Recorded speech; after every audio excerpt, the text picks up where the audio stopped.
साथियों नमस्कार। आप सबने एस्प्रिन की गोली या एस्प्रिन की दवाई का नाम सबने सुना होगा और जिसको कि एस्टाइल सैलिसिलिक एसिड भी बोला जाता है। और बेसिकली ये आज से 50 साल पहले की बात करें तो बहुत ज़्यादा इस्तेमाल होती थी और ज़्यादा डोज में इस्तेमाल होती थी पेन किलर और बुखार को कम करने के लिए। लेकिन धीरे धीरे जब नए एंटीपायरेटिक्स और बुखार कम करने की नई नई दवाइयाँ आने लगी जिसके साइड इफ़ेक्ट्स बहुत कम थे, इफ़ेक्टिविटी ज़्यादा थी, तो एस्प्रिन का इस्तेमाल एज ए पेन किलर और एज ए बुखार कम करने वाली दवाई कम हो गया। लेकिन आज के तारीख में अगर आप देखें तो एस्प्रिन का लो डोज एस्प्रिन बहुत ही ज़्यादा कॉमनली इस्तेमाल होने वाली एक दवाई बन चुकी है। और इसका कारण यह है कि इसके लो डोज के अंदर बहुत कम साइड इफ़ेक्ट्स हैं, लेकिन यूसेजेस इसके ज़्यादा हैं, मल्टीपल यूसेजेस हैं। तो ये ऑलमोस्ट समझें कि मेडिकल ओपीडी में सीनियर सिटीजन को लिखे जाने वाली नंबर 1 दवाई बन चुकी है।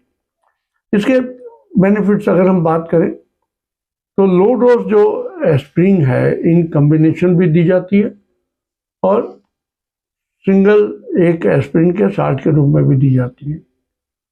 और हार्ट के लिए, हार्ट हेल्थ के लिए बहुत ही कॉमनली यूज्ड दवाई है और जिससे कि आपका इससे हार्ट अटैक्स, स्ट्रोक और कार्डियोवैस्कुलर डेथ्स में बहुत ज़्यादा कमी आ सकती है। और ये क्योंकि ब्लड क्लॉट फॉर्मेशन के अंदर इसका बहुत ज़बरदस्त रोल है। यानी कि अगर आपको क्लॉटिंग होती है किसी व्यक्ति को तो उसके रिस्क को कम करने के लिए एस्प्रिन दी जाती है ताकि उसमें व्यक्ति के अंदर, उसकी आर्टरीज के अंदर या ब्लड वेसल्स के अंदर ब्लड जो है जमे नहीं, क्लॉट ना हो।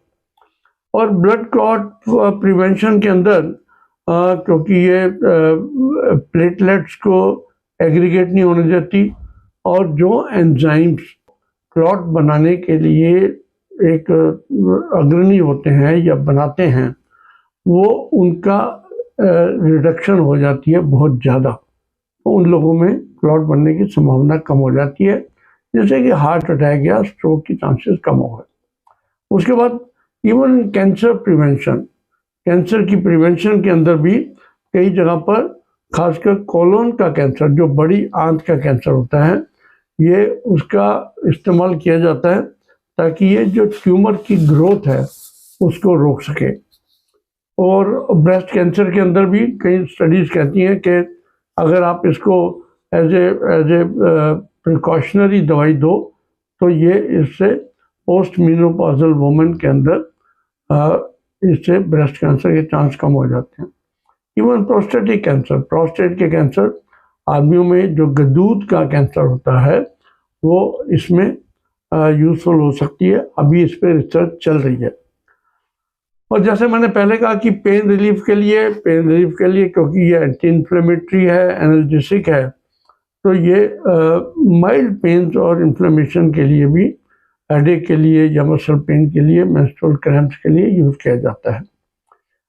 जैसे मैंने कहा कि प्री एक्लेम्पसिया की प्रिवेंशन में लो डोज एस्प्रिन जो है ये प्री एक्लेम्पसिया जो प्रेगनेंसी के अंदर ये उनमें दी जाती है जिनमें हाई रिस्क होता है। तो ये एक जो हाई ब्लड प्रेशर ना हो उन औरतों में और जिसकी वजह से प्रोटीनूरिया और स्टिल बर्थ के चांसेस या बाकी कॉम्प्लिकेशंस प्रेगनेंसी के अंदर ना हो, उनमें भी एस्प्रिन का इस्तेमाल किया जाता है।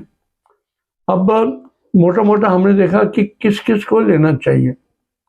अगर हम पूरे वेस्टर्न वर्ल्ड की बात करें तो जो भी व्यक्ति 60 साल से ऊपर है वो लो डोज एस्प्रिन शुरू कर सकता है, खासकर जिन लोगों को ब्लड प्रेशर भी हो और शुगर भी हो, नंबर 1।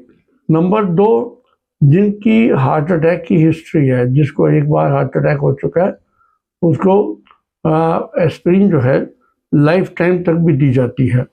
जिनमें कोलेस्ट्रॉल ज़्यादा रहता है, कोलेस्ट्रॉल ज़्यादा रहने का मतलब उनकी टेंडेंसी फॉर्मेशन ऑफ क्लॉट्स और अटैक्स जो है वो कम करने के लिए इसकी दी जाती है। तो इसको आप प्रेग्नेंट वोमन भी, जिन लोगों को पिछली प्रेगनेंसी के अंदर प्री एक्लेम्सिया या एक्लेम्सिया हो चुका होता है, उन लोगों को भी ये दवाई दी जाती है। तो मोटे मोटे तौर पे अगर आप देखें तो जो कार्डियक ओपीडी है हॉस्पिटल्स की, उनमें या जिन लोगों को शुगर, ब्लड प्रेशर और ऐसी कंडीशंस हैं जिसमें क्लॉटिंग बनने की संभावना है, उनको सबके लिए लो डोज एस्पिरिन बहुत ही उपयोगी हो सकती है।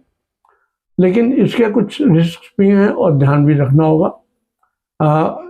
आप अपने आप ही गोली नहीं ले सकते, अपने डॉक्टर की सलाह से लेंगे, पहली बात।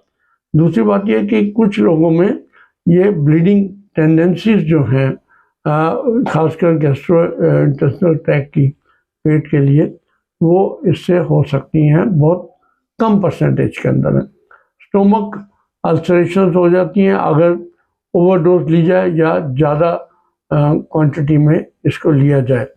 तो इसका बाकी कुछ नॉइस इंटरेक्शंस भी हैं, कुछ ब्लड थिनर्स के साथ या जो दूसरे नॉन स्टेरॉयडल एनाल्जेसिक्स होते हैं उनके साथ लेने के लिए भी इसके अंदर कहीं ना कहीं परेशानी हो सकती है। तो consult a doctor before you started.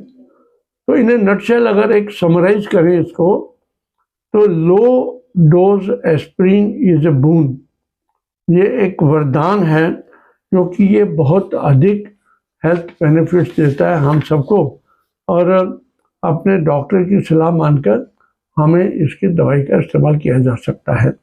ये बेसिक मैंने आपको इसलिए बताया, कई बार लोग प्रश्न पूछते हैं कि सर वो डॉक्टर ने एस्पिरिन शुरू कर दी, कब तक लेनी है। तो एस्पिरिन का यूज़ जो है उन लोगों को जिनको दी जाती है उनको लॉन्ग टर्म यूज़ है, लंबे समय तक इसको लेना पड़ेगा।